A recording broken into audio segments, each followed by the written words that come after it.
Fallopian tube अगर block है तो इसका कोई सिम्टम नज़र आ सकता है कि हमें पहले ही पता चल जाए, क्योंकि आफ्टर मैरिज कोई चीज़ पता चलना एक अपने आप में बड़ी चीज़ होती है। दवाइयाँ डाली जाती हैं, इंजेक्ट की जाती हैं। आई थिंक क्या ये एक पेनफुल प्रोसेस होता है? नहीं, उत्तर बस्ती पेनफुल प्रोसेस नहीं है। वहीं आप ये ट्रीटमेंट अगर आप हमारे सेंटर पे करते हैं तो मंथली आपको पर थेरेपी अप्रॉक्सीमेटली 1500 से 2000 की सेटिंग पड़ती है।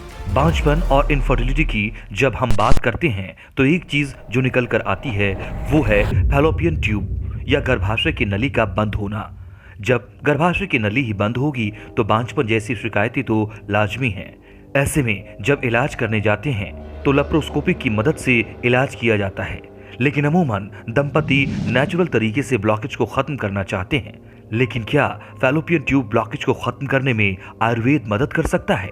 ये जानने के लिए नेशनल खबर की संवाददाता प्रज्ञा झा पहुंची आशा आयुर्वेदा। इस रिपोर्ट में हम बात करेंगे डॉक्टर चंचल शर्मा से, जो आशा आयुर्वेदा की फाउंडर और मैनेजिंग डायरेक्टर हैं। साथ ही सैकड़ों निसंतान दंपतियों के लिए एक आशा की किरण है। आखिर उनका इलाज क्या है और कितना कारगर है, ये जानने के लिए पूरी रिपोर्ट अंत तक देखिए। स्वागत है आप सभी का। और जैसे आपने अभी ये स्टार्टिंग का मोन्टाज देखा, इसमें हम बात करने वाले हैं फेलोपियन ट्यूब के ब्लॉकेज के बारे में। फेलोपियन ट्यूब जब ब्लॉक होती है तो प्रेगनेंसी में काफ़ी ज़्यादा दिक्कत आ सकती है और इसका डायग्नोसिस भी कभी कभी गलत हो जाता है। जिस तरीके से आप अलग अलग रिपोर्ट्स देख सकते हैं, ऑनलाइन जाकर आप स्टडी कीजिए फेलोपियन ट्यूब ब्लॉक है या नहीं। ऐसे कई डायग्नोसिस हैं जहां गलत चीज़ें सामने आई हैं और उसके बाद जो कपल है वो जिंदगी भर परेशान रहा है।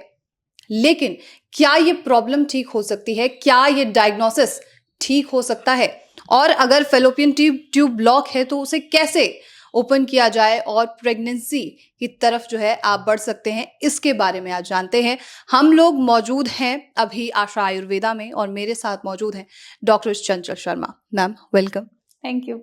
और फेलोपियन ट्यूब जो है कहीं ना कहीं बहुत एक इम्पॉर्टेंट रोल प्ले करता है एक फीमेल के रिप्रोडक्टिव सिस्टम में प्रेगनेंसी होने के लिए।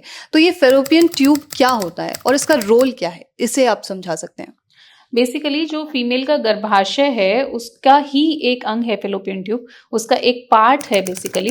तो एक यूट्राइन कैविटी रहता है जिसे गर्भाशय का अंतर कला जहां पर बनती है और उसके साथ में ट्यूब्स अटैच रहती हैं। ट्यूब लाइक स्ट्रक्चर है जहां पर ओवरी से फॉलिकल रिलीज होकर एंटर करता है और जब आप रिलेशन बनाते हो तो स्पर्म यूट्राइन कैविटी के अंदर से ट्रैवल करता हुआ ट्यूब में जाकर एग के साथ मिलता है और फर्टिलाइजेशन होता है। तो ये वो प्लेस है जहां पर फर्टिलाइजेशन होता है और उसके बाद ही पेशेंट कंसीव कर सकता है। तो अगर किसी भी वजह से इस ट्यूब में किसी भी जगह पर ब्लॉकेज होगी तो स्पर्म और एग फर्टिलाइज नहीं होगा और पेशेंट कंसीव नहीं कर सकता है। ओके। फेलोपियन ट्यूब अगर ब्लॉक है तो इसका कोई सिम्टम नज़र आ सकता है कि हमें पहले ही पता चल जाए, क्योंकि आफ्टर मैरिज कोई चीज़ पता चलना एक अपने आप में बड़ी चीज़ होती है। तो कोई तरीका है जिससे पता चल सके? ज्यादातर केसेस में फेलोपियन ट्यूब ब्लॉकेज जो है वो एसिम्प्टोमेटिक ही रहता है, लेकिन अगर कोई एंडोमेट्रियोसिस का पेशेंट है या प्रीवियस हिस्ट्री ऑफ ट्यूबरक्लोसिस है, चेस्ट टीबी भी हो सकता है, लिम्फ नोड टीबी भी हो सकता है, एब्डोमिनल टीबी भी हो सकता है, या कभी एसाइटिस की समस्या रही हो जिसमें पेट में पानी भर जाता है, जलोदर बोलते हैं। तो अगर ऐसी कोई समस्याएं पहले रही हैं तो आप ऐसा एक्सपेक्ट कर सकते हो कि पेशेंट को ट्यूबल ब्लॉकेज हुआ हो। Otherwise as such tubal blockage asymptomatic condition रहता है। ओके।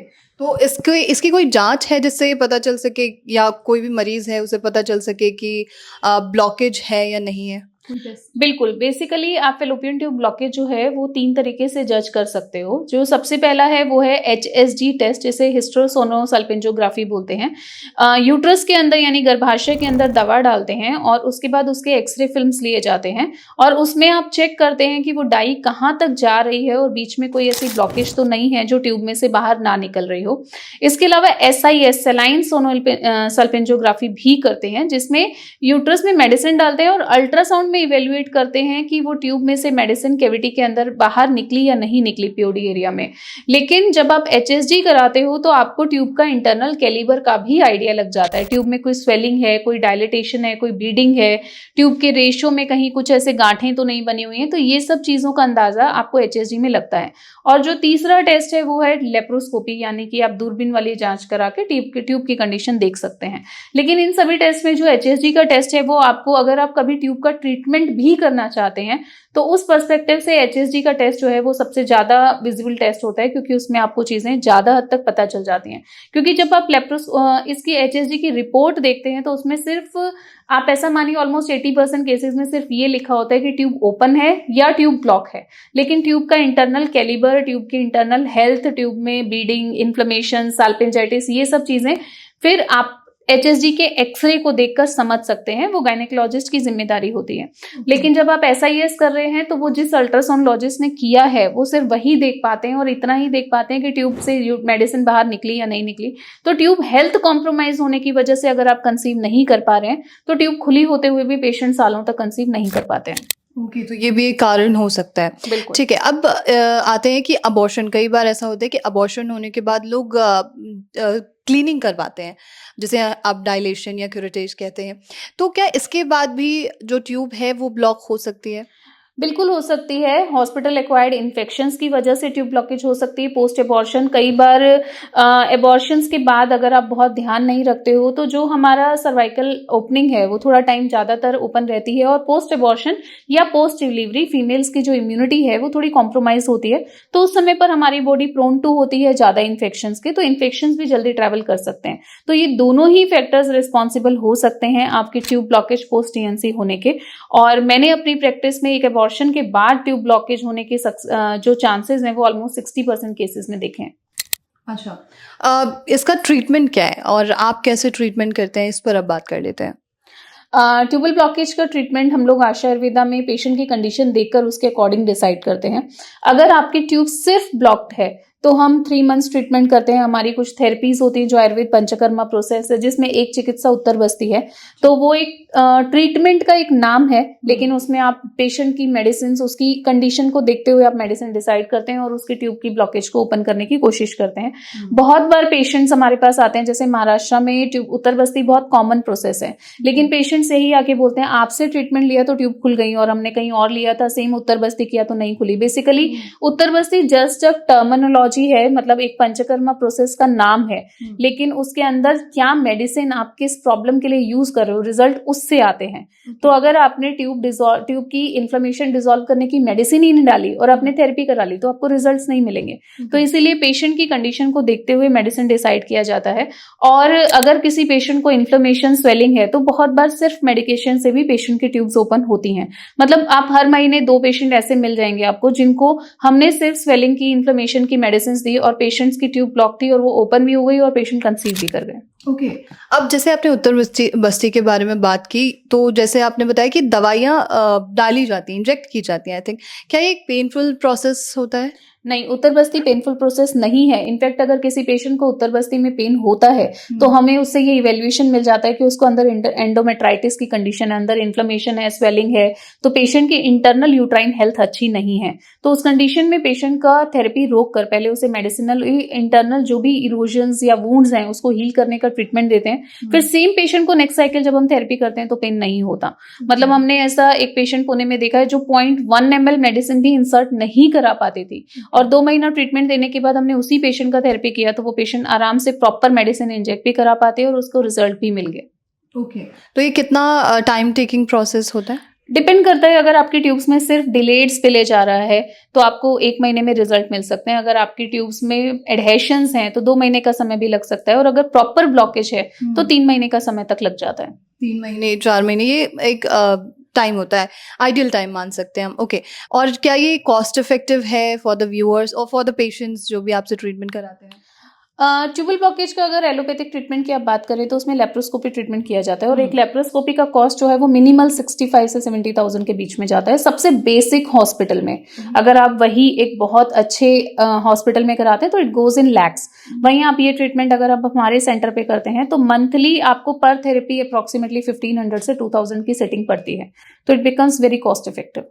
राइट। और जैसे हम उत्तर बस्ती के बारे में बात कर रहे हैं, तो ये इसके जो पेशेंट हैं जो उत्तर बस्ती करवाते हैं उनके ठीक होने के परसेंटेज क्या है? जब हम पेशेंट का फर्स्ट टाइम वो हमें विजिट करते हैं, हम उसका एक्सरे देखते हैं, तो हम उसको ही देखकर पेट ट्यूब की कंडीशन का इवेल्युएशन लगाते हैं अलॉन्ग विद द हिस्ट्री कि वो किस किस वजह से ब्लॉकेज होने के चांसेस हो सकते हैं। तो वो सब चीजों को इवेल्युएट करके हम पेशेंट को सक्सेस का परसेंटेज बताते हैं। तो 60% वाले केसेस भी देखने को मिलते हैं और 90% सक्सेस होता है ऐसे भी, बट वो पेशेंट को प्रीवियसली उसकी रिपोर्ट्स देखकर इवेल्युएशन दिया जाता है। जो केसेस हम अपने ट्रीटमेंट के लिए लेते हैं, अगर मैं उसकी ओवरऑल सक्सेस की बात करूं तो ऑलमोस्ट 85 to 90% पेशेंट्स जिनका हम ट्यूब ब्लॉकेज का ट्रीटमेंट कर रहे हैं वो सक्सेस होता है, क्योंकि जो ट्यूब्स हमें लगती हैं कि खुल ही नहीं सकती, टोटली डैमेज हो चुकी हैं, वो हम फर्स्ट कंसल्टेशन पे मना कर देते हैं। ओके बस आखिरी मेरा सवाल होगा और आप व्यूअर्स को बताइए कि अगर कोई उत्तर बस्ती ले रहा है या फिर ट्रीटमेंट करा रहा है तो उसे क्या प्रिकॉशंस लेने बहुत ज़रूरी है आफ्टर ट्रीटमेंट? आफ्टर ट्रीटमेंट तो ऐसा कोई प्रिकॉशंस नहीं है, बट ड्यूरिंग थेरेपी आपको कुछ भी हैवी खाना जैसे राजमा, छोले, कड़ी ऐसा खाना नहीं खाना चाहिए। और साथ साथ आपको हैवी वर्कआउट्स अवॉइड करने होते हैं, मतलब आप जिम नहीं जाएंगे, आप वेट लिफ्टिंग नहीं करेंगे, लेकिन सिंपल योगा, वॉक, एक्सरसाइज ये सब आप कर सकते हैं। और बाकी उत्तर बस्ती के दौरान सिर्फ रिलेशन बनाने का प्रोहिबिशन रहता है, बाकी कोई दिक्कत नहीं होती है। तो ये थी पूरी जानकारी। और जैसे कि अगर आपके मन में कोई सवाल हो ट्यूबल ब्लॉकेज को लेकर तो वो आप हमसे पूछ सकते हैं। और अगर आपने आशा आयुर्वेदा में ट्रीटमेंट कराया है तो प्लीज़ अपने रिपोर्ट्स हमसे साझा कीजिए। और आपकी रिपोर्ट से कहीं ना कहीं जो दूसरे व्यूअर्स हैं, जो दूसरे ऐसे लोग हैं, कपल्स हैं जो परेशान हैं किसी भी तरीके की इनफर्टिलिटी की प्रॉब्लम से, तो हो सकता है कि आपकी उस रिपोर्ट से उन लोगों को कोई ना कोई मदद ज़रूर मिले। और ऐसी तमाम खबरों के लिए आप नेशनल खबर के साथ बने रहिए।